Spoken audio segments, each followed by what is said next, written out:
छोटे से गांव में एक लड़का रहता था, अर्जुन। पढ़ने लिखने में होशियार, लेकिन हालात उसके खिलाफ थे।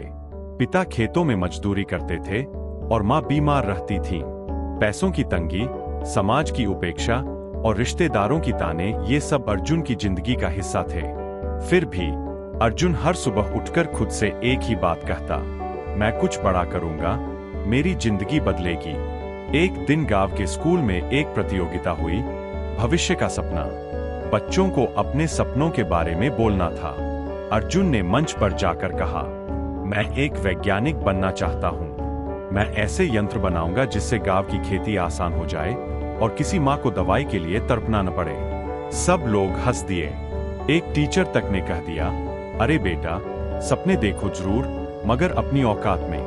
उस दिन अर्जुन घर आकर बहुत रोया, लेकिन रोने के बाद उसने वही बात फिर दोहराई, मैं कुछ बड़ा करूंगा, मेरी जिंदगी बदलेगी।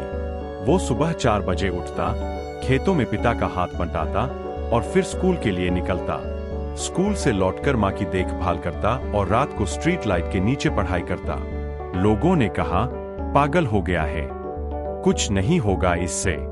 लेकिन अर्जुन ने एक विचार को अपनी ताकत बना लिया था, मेरी सोच मेरी जिंदगी की दिशा तय करेगी और मैं हार नहीं मानूंगा। 12वीं के बाद अर्जुन ने एक सरकारी छात्रवृत्ति के लिए परीक्षा दी। जब रिजल्ट आया तो पूरे गांव में चर्चा थी, अर्जुन का सिलेक्शन हो गया। वो शहर की बड़ी यूनिवर्सिटी में पढ़ेगा। शहर जाना आसान नहीं था, भाषा की दिक्कत, रहन-सहन का अंतर और पढ़ाई का दबाव। लेकिन अर्जुन ने फिर वही किया, सोच को सकारात्मक रखा। जब कोई उसे ताना मारता, वो खुद से कहता, मैं कर सकता हूं। उसकी बनाई स्मार्ट फार्मिंग मशीन को एक बड़ी कंपनी ने खरीदा और उसे रिसर्च फेलोशिप दी गई।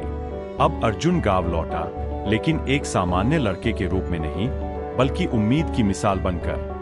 उसने गांव में पहला टेक्नोलॉजी सेंटर खोला, जहां बच्चों को डिजिटल शिक्षा दी जाती है, किसानों को नई तकनीकों से खेती करना सिखाया जाता है और हर साल 10 गरीब छात्रों की पढ़ाई का पूरा खर्च अर्जुन खुद उठाता। लोग कहते हैं, अर्जुन ने तो कमाल कर दिया, वो तो किस्मत वाला था।